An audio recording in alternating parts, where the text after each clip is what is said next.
Well, we have 41 in the waiting room, 42. 11:58. We'll open the chat room or the room itself. 12, and present dealing with the dementia diagnosis.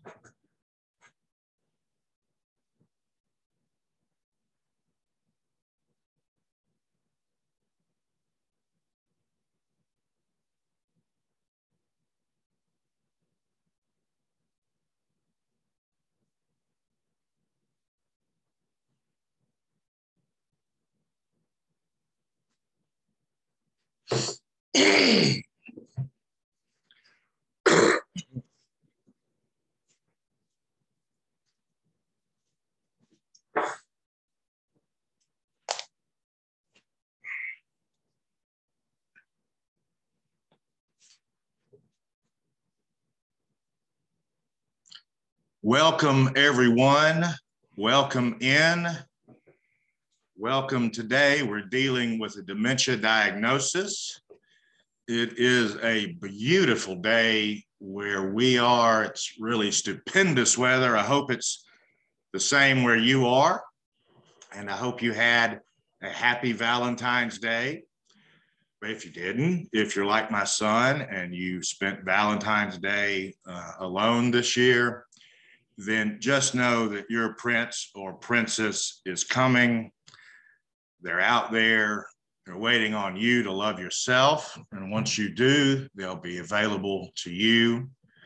And I bring this up because it's a little bit of an element of self-care, which is one of the things that we'll be talking about today as we talk about dealing with the dementia diagnosis. I thank you for everyone who is here, for continuing to participate. If you're joining for the first time, welcome. This is Tuesdays and Thursdays with Care Patrol, where 6 to 8 days monthly we provide live CEUs for you as nurses and social workers. And I believe that you can also use these if you're a PT or OT or other specialty that has an agreement with the boards of social work or nursing. If you all have friends who are PTs or OTs or other disciplines and the contact hours are reciprocal, please invite them to join us. Again, these are live CEUs. You have to have so many hours of live CEUs, and then all of these are recorded. So if you miss 1 week and you were interested in a topic, let me know. I can share the recording with you and the Survey Monkey tool, and you can earn that hour and get that education. Thank you, everybody, for talking and getting to know each other in the chat room. I hope this is a place where we'll feel safe to talk and to communicate. It's also a place to ask me questions. I have everyone on mute, as you may know, and we will get on with a little housekeeping as it's getting on into the 12 o'clock hour. This is Care Patrol. We are a placement agency. And I sort of think if you were to have a marriage of social work and real estate, that Care Patrol would be the love child. We sort of do a little bit of both of those disciplines. We don't claim to be certified or credentialed in either of those disciplines, but we do have a very good sense of what's available in the marketplace to assist seniors to either remain in their home safely or to look for other environs, community living. So Care Patrol is a placement agency. You may be familiar with our model. There are online models like caring.com or A Place for Mom. They work like we do in that they're paid by providers. However, we're boots on the ground, so to speak. Instead of giving folks just a list and expecting them to call, we call for them. We stay in the middle so they don't get a bunch of phone calls from folks. And then we let the buildings know when those persons are interested in touring and learning more. We then set the tour, and like a realtor, we drive folks around the tour. We accompany them on the tour and help them ask or answer any questions that may be needed on the tour. Afternoon, everyone. Thank you, Gail and Tina, for speaking. I know there were a lot of folks that were waiting to get in earlier. I think everyone is close to in now. It's about 12:03. We'll give another couple of minutes for people to get in. As you know, we'd like for you to use the chat room, not only to ask me questions, but to consult with one another and offer your observations and experiences for the benefit of everyone.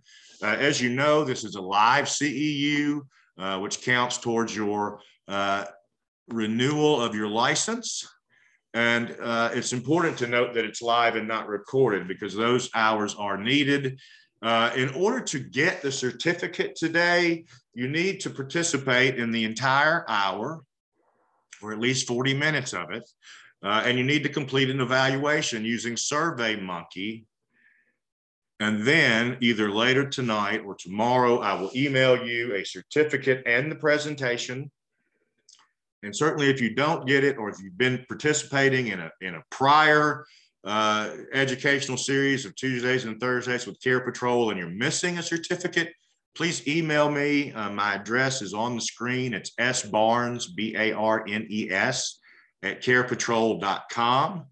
And then, as I was saying, the evaluations are due by 5. We use a tool called SurveyMonkey, and I've got the address here. I'll read it for those of you who are on a phone.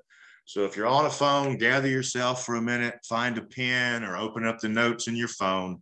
Here is the SurveyMonkey address to receive your certificate after today's session.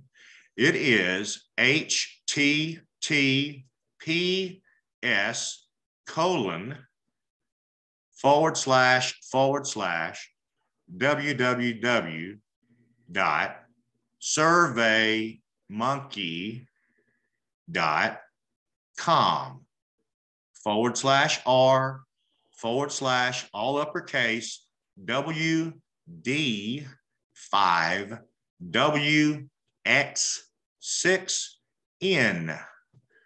That is the SurveyMonkey tool address for today once we complete the hour.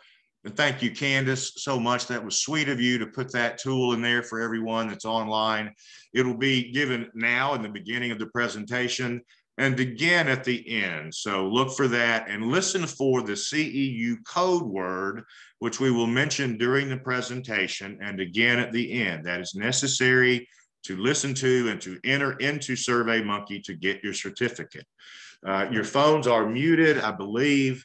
If somehow they were to come unmuted, please be aware of that and mindful and remute your phone. Questions can be asked through the chat room. And if anyone is trying to get in after 12:20, we cannot let them in due to the regulations of the boards of both social work and nursing. You must be in the room by 12:20. And I say that not for you who are already here, but for those of you who may try and join a different date and somehow be running behind and try and enter after 12:20, you won't be able to. So if you had friends who tried to listen in today or other days and they couldn't get in, it was probably after 12:20, please ask them to try again. We love to do these sessions with you, and we hope that they're meaningful and interesting and helpful in your practice or personal life or both. So we'll move forward now. Today, we are talking about dealing with the dementia diagnosis. And our objectives for today's session are to understand how widespread and how devastating a dementia diagnosis can be. We want to learn about the 5 wishes document. If you're not familiar, pay attention. I think you're going to really like what you see with the 5 wishes. And I think it's something you're going to want to do for yourselves when we complete this. And then we're going to learn sort of 10 everyday basic coping strategies if you are caring for someone who has dementia. Hopefully these will give you some tools to better adapt to caring for that person.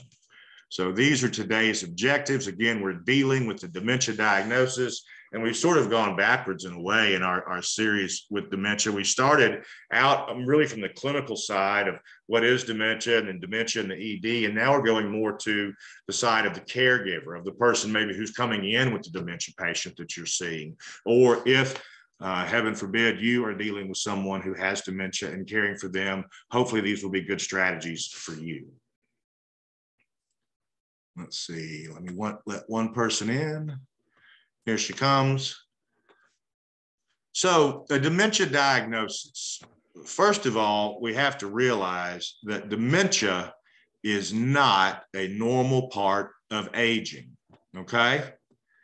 It's not. There's age-appropriate forgetfulness, and then there's dementia, and the two are different. Age-appropriate might be someone forgetting on a consistent basis where their keys are, where they left their keys.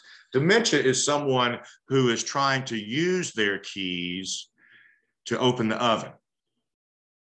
Okay, that's the difference.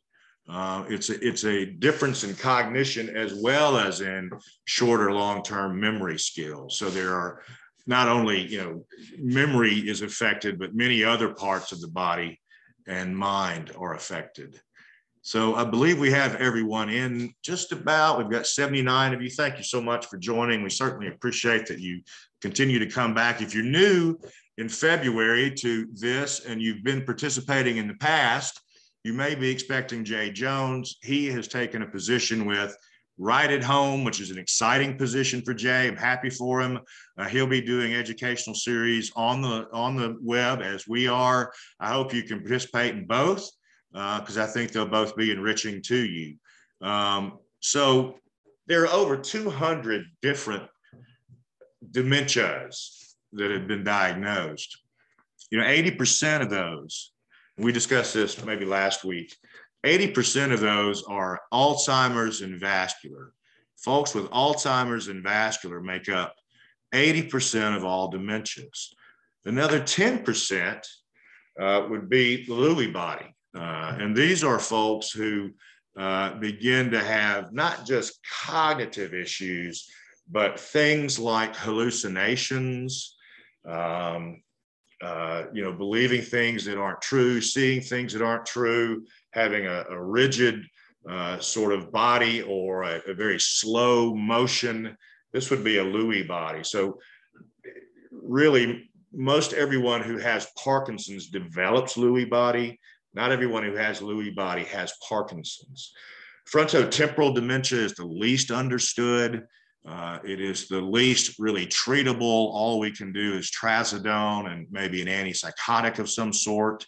And then there's mixed dementia, which is really just a catch-all for the other 10% of the dementias that we haven't already listed. And generally, this is something that becomes more present as to maybe which category of dementia we fall in would be more present, after we see that they're exhibiting behaviors or mental functions, losing control of bodily functions, bowels, etc.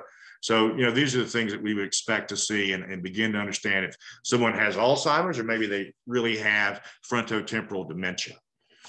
So there are a number of dementias, as we've discussed in the past, and these are the 5 basic types. So how pervasive is dementia? Well, currently there are 6.2 million people living in the US with dementia. And I would be comfortable betting, I'm not a bettor, but if I did, I would bet that most of you have been touched by dementia in some way. A loved one, a neighbor, a grandparent, a spouse, hopefully not a spouse, but in some way, dementia has touched your lives, at least if not in your immediate family and someone you know. I sort of think that dementia is a little bit like the 7 degrees of Kevin Bacon. Are y'all familiar with that? You know who Kevin Bacon is. He's the actor. So if you're very young, you may not know him, but he was in Footloose many years ago in the 80s and in many other movies. And there was a sort of belief many years ago that everyone could get to Kevin Bacon through the people they know within 7 people. So I know someone who met someone at an airport who used to work in Los Angeles, who used to live down the street, and you find your way to Kevin Bacon. And I think dementia is much more easy to find than Kevin Bacon. I think there are much fewer iterations of folks we have to go through before our lives are touched with dementia. The average age of dementia diagnoses is 80. Of course, we're seeing more and more young folks with Alzheimer's, particularly women. 3 million people are diagnosed annually in the US with dementia. Now, if you look, you would think that would mean there will be 9 million people next year. But remember that people with dementia have curtailed life expectancy. Someone, for example, with a frontotemporal might have 2 years to live. It's sobering to realize that there are 55 million people worldwide who have dementia. 55 million people worldwide have dementia. In 2030, that will be 78 million. Y'all, that's, what is that, 8 years away? 8 years away, it'll get bigger by a third or a half.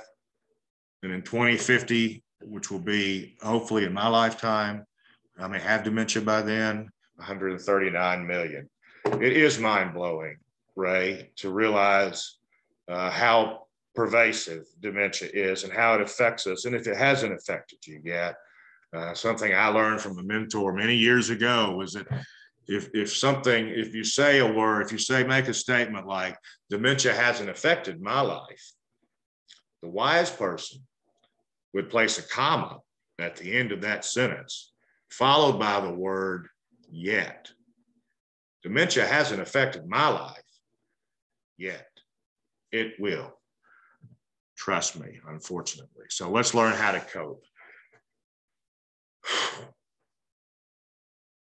In the moment I just paused, someone was diagnosed with dementia.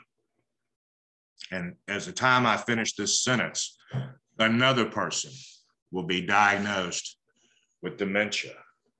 And then 3 more seconds, another person, and another person, and another person will be diagnosed with dementia. If this were a virus, we would say we're in the midst of a pandemic. Excuse me. So, who's caring for folks with dementia? So we know that of all of the folks, 6.2 million in the US who have dementia, we know that 4 out of 5 of those folks are not living in a nursing home. The majority of them are taken care of by an unpaid family member who, by the way, is also unskilled and untrained and unmonitored in caring for this person with dementia. You know, dementia affects every aspect of someone's life.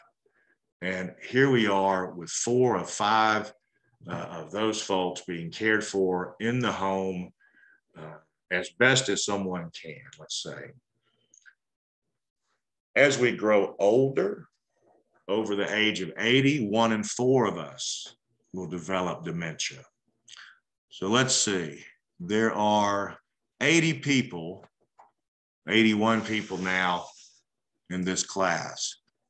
So 1 in 4, what is that? 4 into 81 is 1, 21, 5, 15 of us will develop dementia.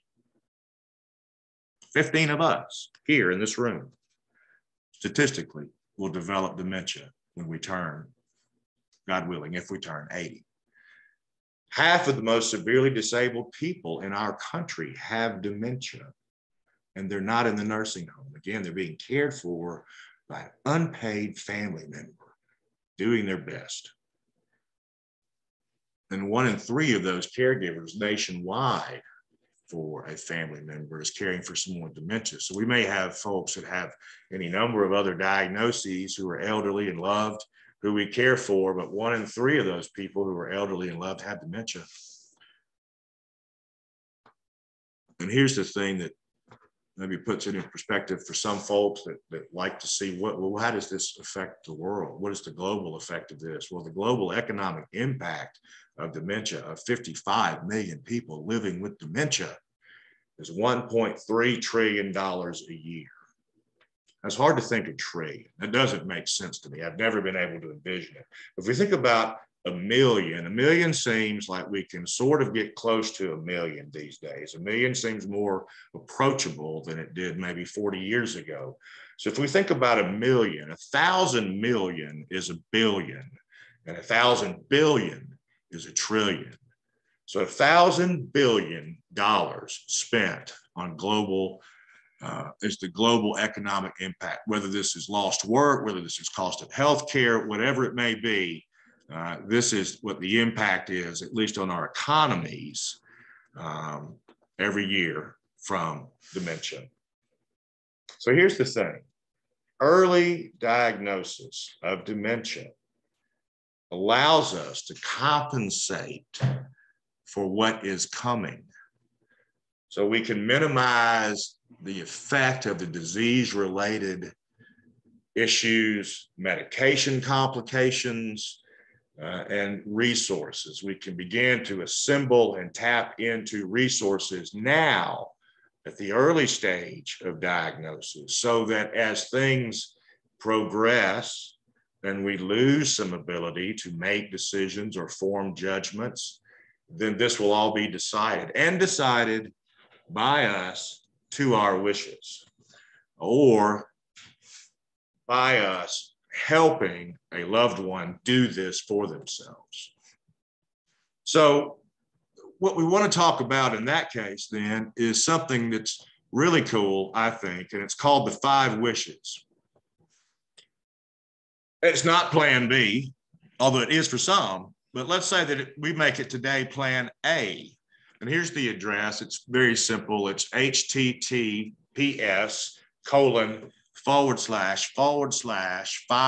spell it out, FIVE wishes.org.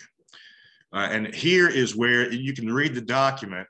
It gives us a vehicle for capturing with someone else as witness things like our preferences for care around end of life and life-saving, do not resuscitate orders. It makes end of life issues such as, do I want to be placed on mechanical breathing apparatus? Do I want a tube feeding? End of life issues, and it minimizes conflict then either in the hospital setting or healthcare setting, where maybe there's a difference in opinion among folks in the room as to what's the best course. You lay it out in the 5 wishes, and there should be no other discussion. So the 5 wishes basically ask you for the person I want to make care decisions for me when I can't. And we'll talk about a document that addresses this shortly. The kind of medical treatment I don't want or that I do want. And again, there's a document that can capture this, but this document, the 5 wishes document, helps us navigate and get to that point. How comfortable I want to be. In other words, do I want hospice, for example?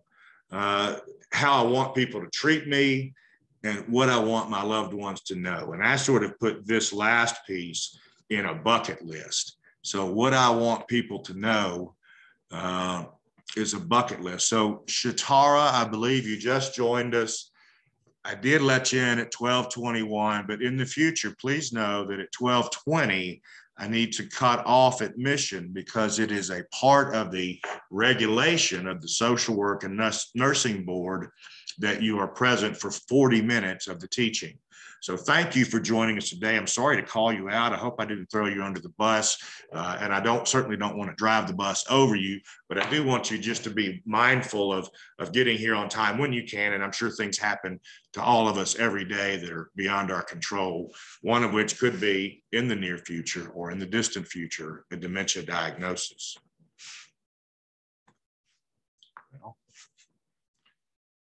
Stop. There we go. So one of the things that you'll sort of be directed toward with a 5 wishes document is creating a will. And if you are someone who has just been diagnosed with dementia, the time to do a will is next. The next thing you do should be working on getting that will. And the reason being that if you have dementia, the court, who ultimately will oversee the will and the filing of it, the court has to believe that you have what's called testamentary capacity. In other words, that you understand what you are doing and it is your wish. Now, you do want to do a will early because wills, by folks with dementia cannot be changed, at least not in the US. It can be. I saw a court ruling in Great Britain where they allowed that.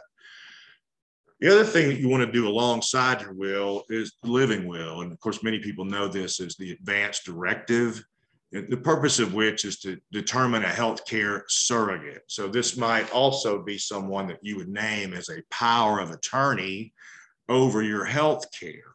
And one of the things that's interesting to me about powers of attorney is that you can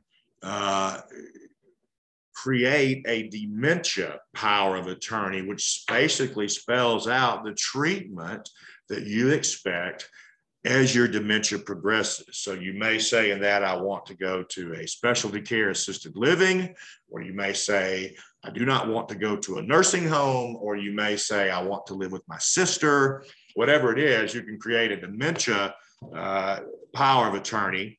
And then a power of attorney. Now, think about powers of attorney is, while you're giving someone the right to act on your behalf, the legal right, they cannot do so unless or until your capacity is diminished. It's most often on the advice of a doctor who states that you have dementia and can no longer, you no longer have testamentary capacity.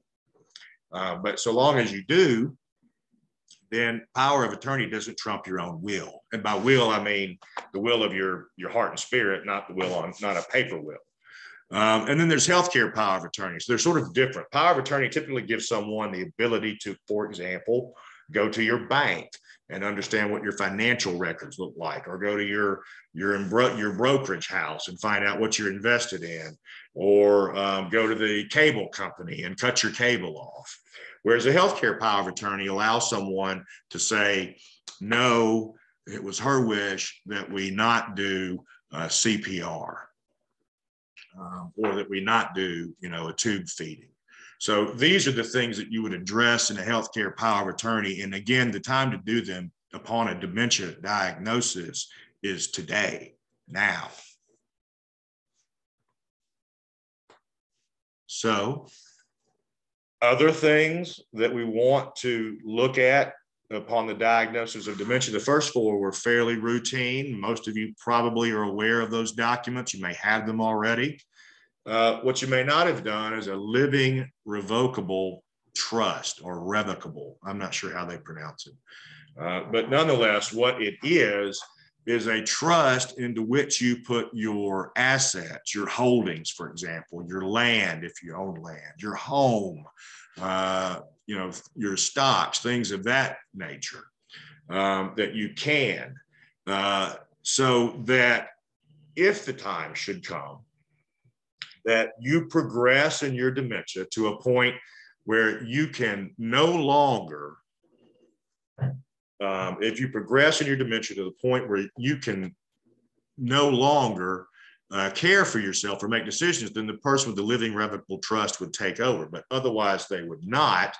But the purpose of the trust would be that if you are no longer suitable to specialty care assisted living and now require skilled nursing level care, for example, you need to be lifted and placed into a bed or onto a chair, versus assisted living where you're assisted, it's not done for you, you're assisted. In skilled nursing, they do. In assisted living, they assist. And that's a pretty basic way to break it down. But if you get to that point and you need nursing home, and by that point, nursing homes will probably be, I don't know. I mean, they're $10,000 now, 8 to 12, really.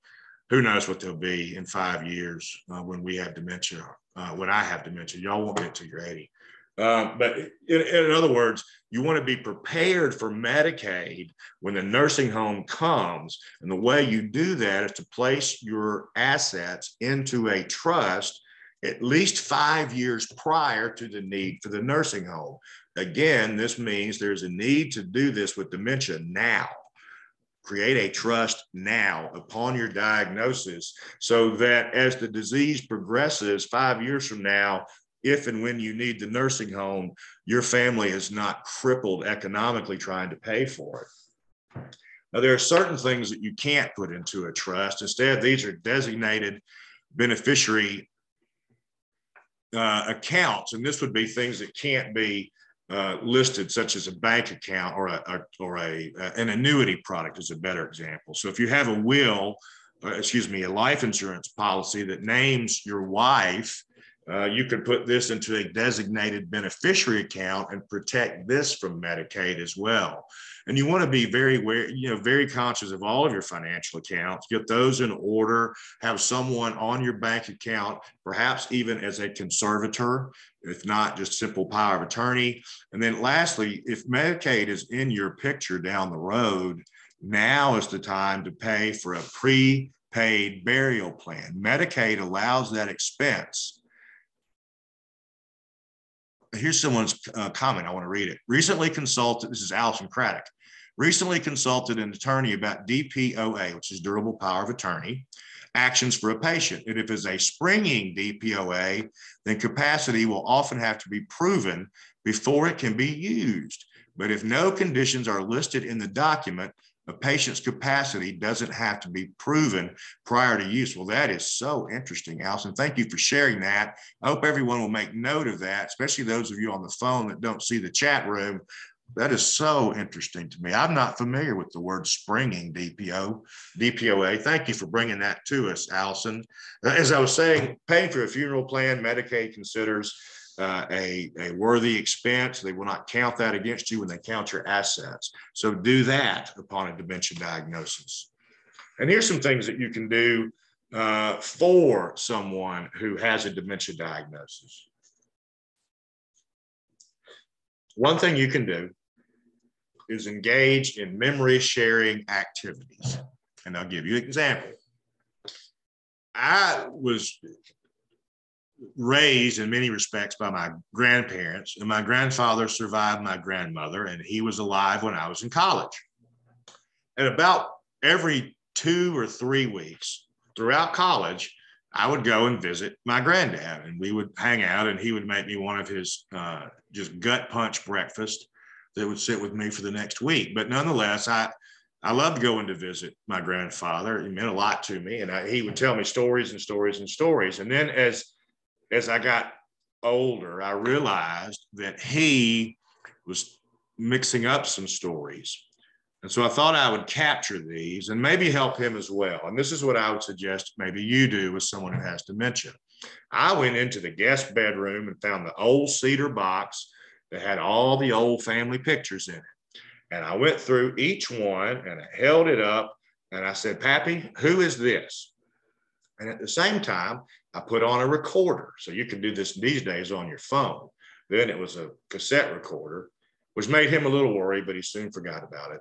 So I would say, "Tell me about this." And he would tell me, and the story would develop.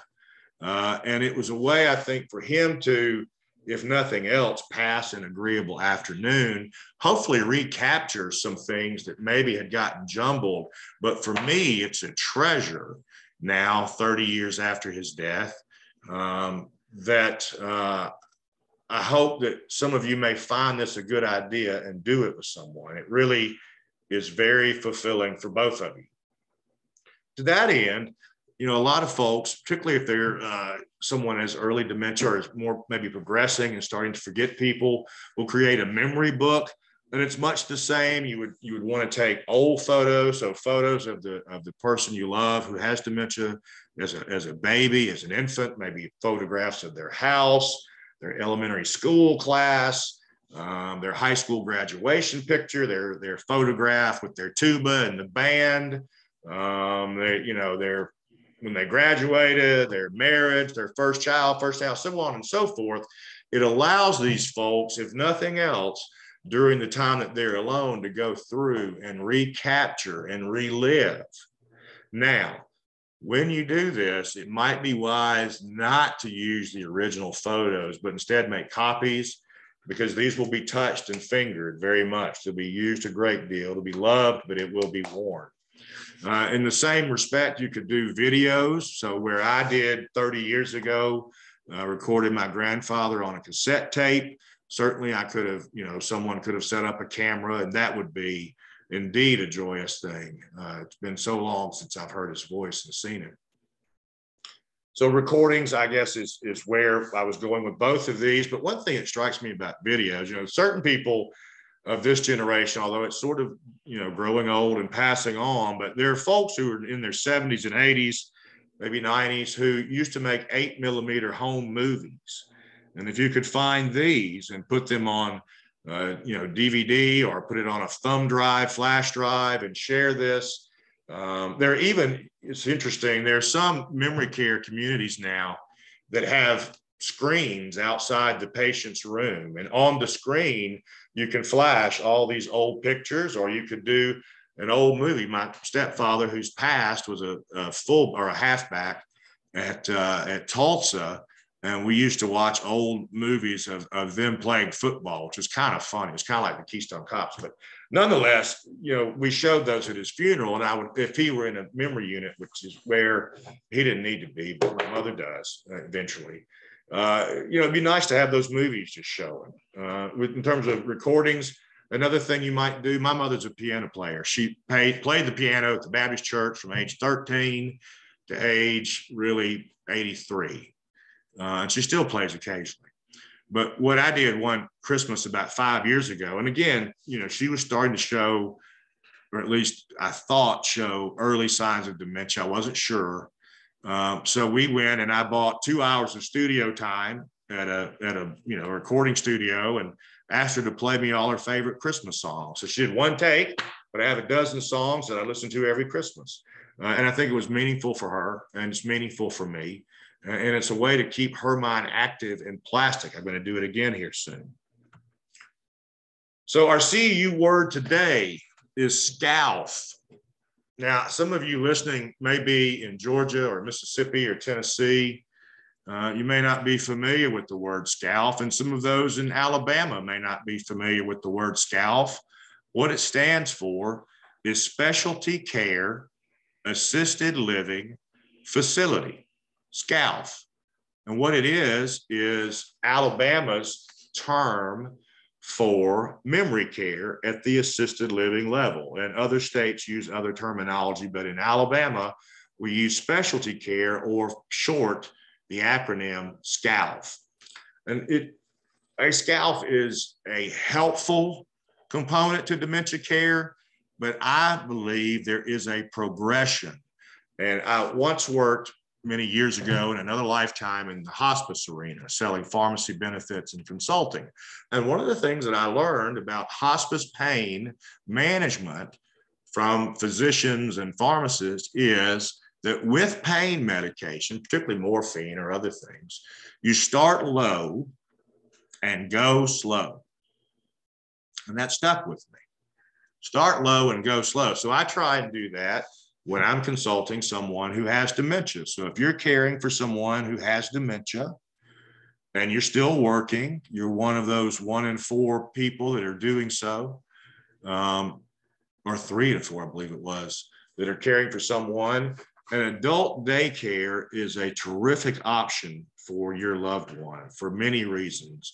Not the least of which is if you're beginning to worry about your loved one wandering off, and we see this every day, if you're beginning to worry about that, an adult daycare is a safe place. It's secured, it's locked, they provide lunch, activities that keep folks engaged and active, and supervised, so that you can drop them at 6 and pick them up at 6, and then pick up the toil of doing caregiving on your own then, and at least not have the stress all day of worrying about your loved one.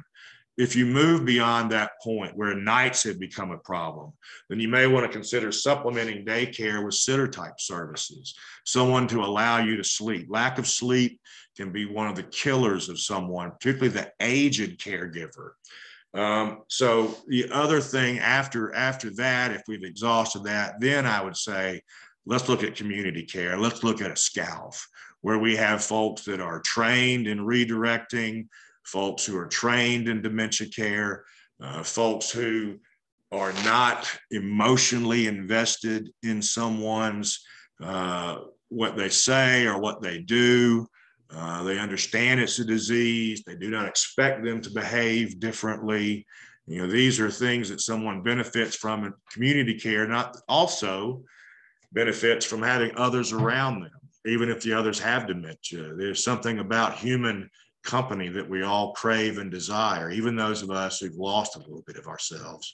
So we might move from self or family care to daycare to sitter services to facility care. And ultimately, if your loved one with dementia loses the ability to stand without assistance or loses the ability to swallow, then they would be progressing to the nursing home. And then we would invoke all of the things we talked about earlier with our trust and our beneficiary accounts. Those would become active, or those would be active, but those we could then say, you know, thank you for letting us do that. Now we have to pay for the nursing home, but we can do it through Medicaid. So for you and for the person who's just been diagnosed with dementia, one of the biggest keys will be in managing your emotional stress. And you're going to move, who is the hospice woman who's so famous? Her name escapes me now that I'm trying to recall it, but she talks about the stages. Elizabeth Kubler-Ross talks about the stages of grief.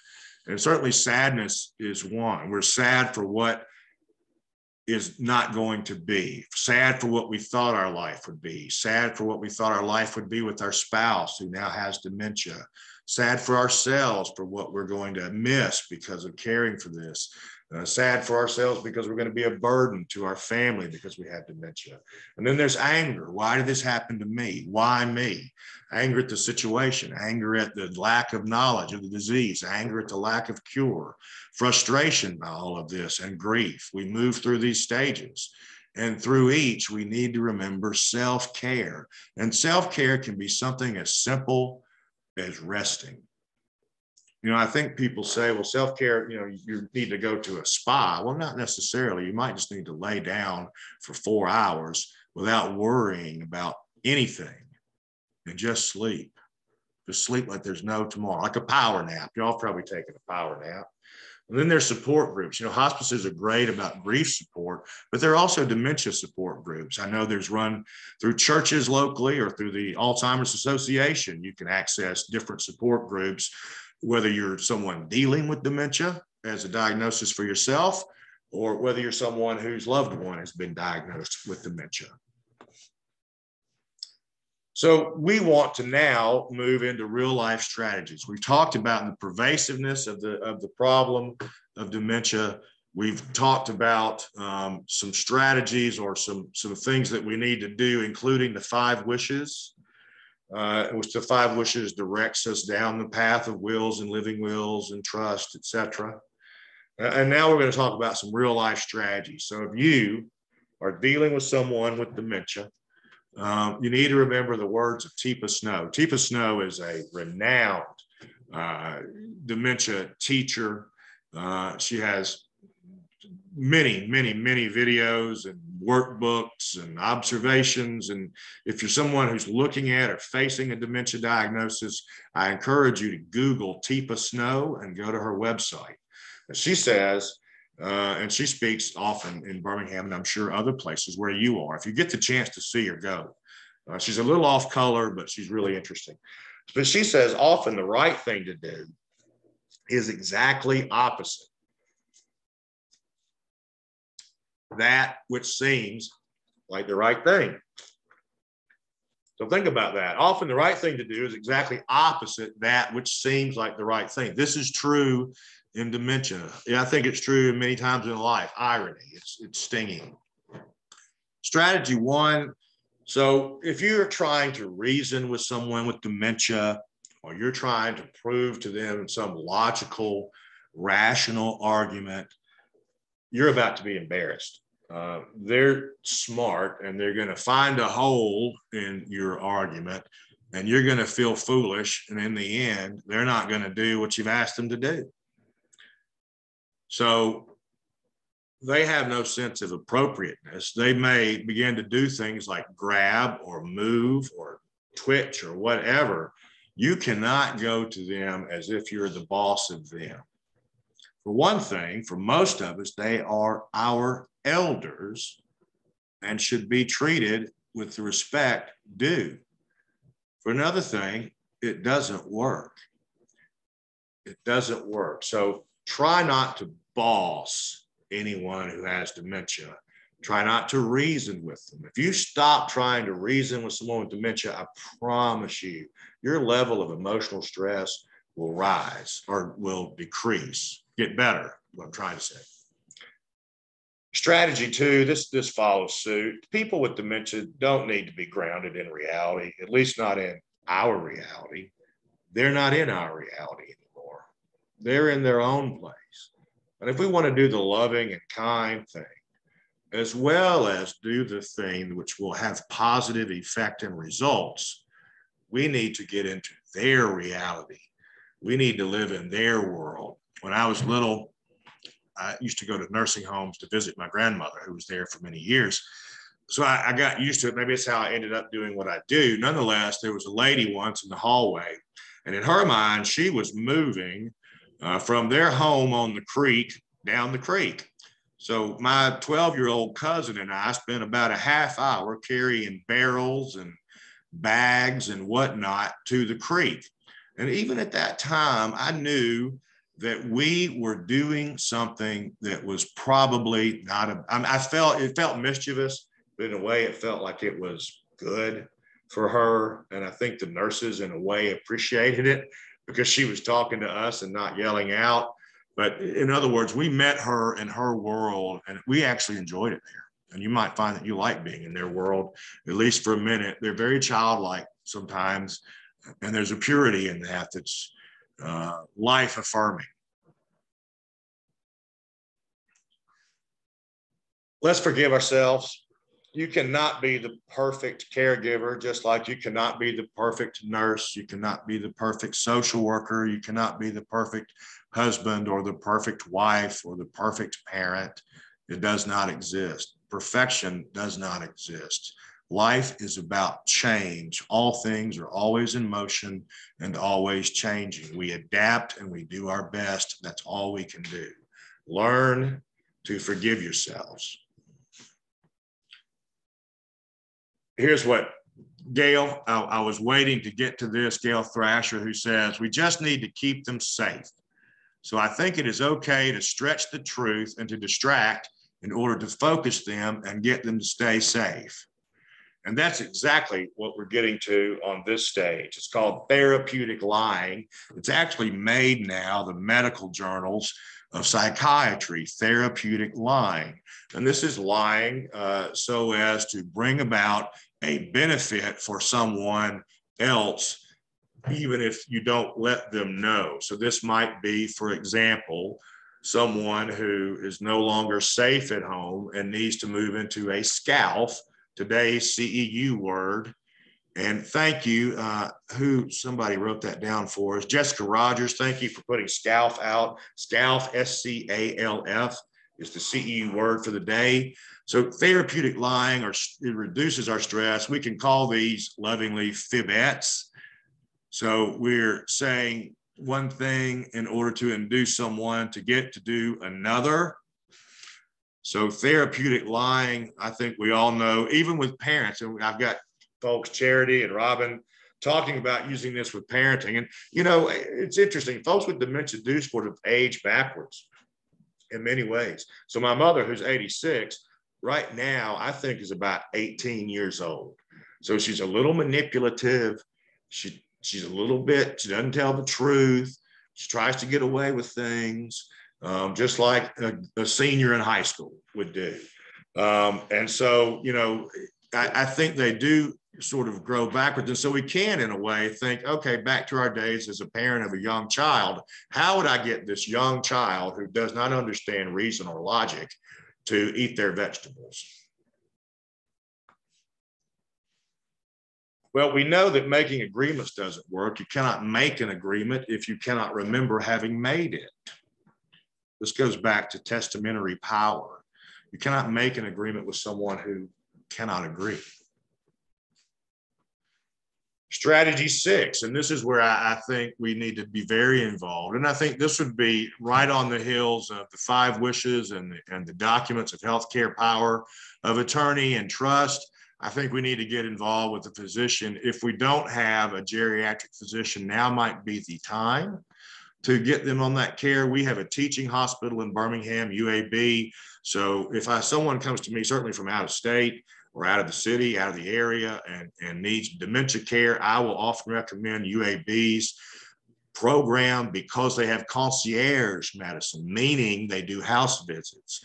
So house visits or telemedicine, both are growing in popularity. This would be a way for you to be able to have your dementia patients seen, certainly as they progress in their dementia, and it becomes more and more taxing to get them out. It's nice then to have a doctor come to you, whether that's via a screen or in person. And again, FIBETs may help. You may say, oh, look, this is the weirdest let's watch this movie. This guy's going to talk to us and we're going to talk back. And so whatever it takes to get somebody to get to that point. Strategy 7, I need to move a little more quickly, I think, is when your friends offer. When you're caring for someone with dementia or caring for anyone for that matter, and your friends offer to help you, what naturally are you going to say? Probably. Even though it's not in your best interest, you're going to say, oh, no, thank you. So sweet of you to offer, but we're good. I can't think of anything right now that you can do. All right. If you're the caregiver today, you find out about your loved one's dementia diagnosis, begin making a list then of what your friends can do to help. They can drop the books off the library for you. They can pick up your cleaning. They can come and watch your husband for 4 hours while you nap. Keep a list so when someone offers to help, you don't turn them down, you take up on it. Once I learned a long time ago, if someone offers you something, whether it's a meal or a visit or whatever, take it. It's the universe offering you something, and you would be insulting in a way the universe or God or however you view things by not taking what it is trying to give to you. When your friends offer, accept and have a list so you know what to ask them to do. Now, don't overestimate what your loved one can do. My mother still drives. I may have been overestimating this. The jury may be out, but she still drives. But I don't want to underestimate what she can do either, because she can still keep, for example, her checkbook and her financial records. So my mother, I don't want to overestimate or underestimate what she can do. And I promise you, you'll be surprised probably either way. Let's see, let's keep moving. Oh, here's the next strategy is tell, don't ask. And this is where I want to get back to Charity and Robin. This is another strategy that relates to having young children. I said earlier, getting your kids to eat their vegetables. How do you do it? Well, you don't ask them to eat their vegetables, do you? At least not outright. You certainly don't ask them what vegetable they want for dinner. No, what you do is you say, hey, do you want broccoli or do you want beans? So they have a choice, okay? But they're going to eat a vegetable. So tell them what their choice is, but give them a choice. And that way they don't feel like you're strong-arming them, okay? Don't ask someone what they want to eat. They'll say they're not hungry if they have dementia. Don't ask someone if they need to use the restroom. They'll say they don't if they have dementia. Some of them have lost the ability to understand that sensation and know that they're being triggered to use the restroom. Do not ask, do. And then here's strategy 10. It's normal to question the dementia diagnosis that you've received or that a loved one has received when there are moments of lucidity. And this happens to me in Care Patrol all the time. Just happened last night. I've had a fella I've been working with. I think they've been married over 50 years. You can tell he dotes on his wife. He loves her. He dresses her. He makes her meals. He feeds her. He does everything he can for her. And a month ago, when we found a community that had an opening, and they're not easy to find sometimes, he turned them down because he wasn't sure, because his wife had been different a few days. She'd shown some lucidity. He let me know last night that another room has come up and they're going to take it. And so he was fooled by the lucidity, and then the disease and the diagnosis and the progression of the dementia finally came home to roost, and he realized it was time. You can question it, but the diagnosis is there, and dementia will progress. So here's a bonus strategy. We said we we're going to give you 10, we're going to give you 11. And here's something that Einstein said that applies. And I think it goes back to what Teepa Snow said, which is basically the things you think you should do, maybe you shouldn't. Everything should be as simple as possible, but not simpler. So we need to have, with folks with dementia, an environmental plan. And what do we mean by that? We mean, if we're going out to the doctor, if we haven't found a concierge physician, then we may need to take a bag with us with some clean clothes, clean underwear, clean Depends, clean socks. We never know when someone with dementia might lose their capacity. Now, we can put them on a scheduled toileting plan. We can go with them very often. But again, these are things over which they have no control anymore. Definitely, if we have sitters in the home, or if we're in an assisted living, we want to have cameras installed so that we know the type of care that our person is getting. And God forbid, if they're at home alone, we definitely want cameras so that we can make sure they're not going to hurt themselves, see if they're starting a fire or an accident. Driving evaluations, we're going to want their physician to look at that. Sometimes physicians loathe doing that. So it's better maybe to go through the AARP, who will do a driving evaluation. Most people with dementia never get past the written test. So you don't have to fear, well, gosh, mom still drives pretty well, but I don't think she should be driving. That's fine. She won't pass the written test, probably. Dressing for comfort. Not only do we take extra clothes, we take layering of clothes. We bring a sweater or wear a sweater. We bring other things that we might need, because we need to make sure this person is warm and comfortable. They're older, they have skin breakdown, loss of fatty tissue. They don't stay or regulate their body temperature as well due to age. And some with dementia also lose that capacity. Routine is important. This is the benefit, the key benefit, I think, or one of the two key benefits of SCALF care. Again, our CEU word is routine. And then know to pick your battles. So you probably don't want to fight about eating that chocolate bar. You probably want to save your battle for something a little more meaningful, because after all, she's 86. And what does another chocolate bar really hurt? And then you want to use your resources. So on the diagnosis of dementia, begin to pile up and access and discover and research and interview resources that you will need down the road. That concludes today's Dealing with Dementia. Thank you so much for listening in. It's a pleasure, and it's really an honor that you all continue to listen in now that I have taken over the presentations from Jay, our friend. Remember that you will get a certificate of completion either today or tomorrow. The ABN word is, the CEU word is SCALF, Ray, and that's SCALF, SCALF. You'll receive certificates either later tonight or tomorrow. You must include your email address, obviously, to get the certificate. And then the Survey Monkey address, I'll give it one more time.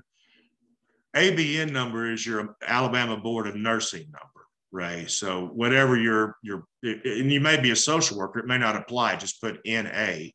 But if it doesn't apply, don't worry about it. If you have a nursing number, put that. If you're a social worker, put NA and put your social work number in that question. Oh, good, got it. Okay, so send me my email address. It's sbarnes@carepatrol. If you haven't gotten a certificate from the past or you have issue with SurveyMonkey today, give me an email. Thanks for your referrals. I know that many of you on the phone that have contributed today referred to us. We appreciate it. It keeps us going and keeps us able to continue to offer these CEUs. We're taking Thursday off. We'll come back on Tuesday of next week. Please look at our website. It's carepatrol.com/advisors, Sean Barnes. The SurveyMonkey link is on the screen here. And then someone typed it earlier. Charity, if you'll scroll up the chat room bar, someone put it in for us earlier. I'm going to give you the link for those of you on the phone. Please have a pen handy or a way to take this down. The SurveyMonkey address is https://www.surveymonkey.com/lowercase r/all uppercase WD as in David 5 WX6 N as in Nancy. So https://www.surveymonkey.com/WD5WX6N.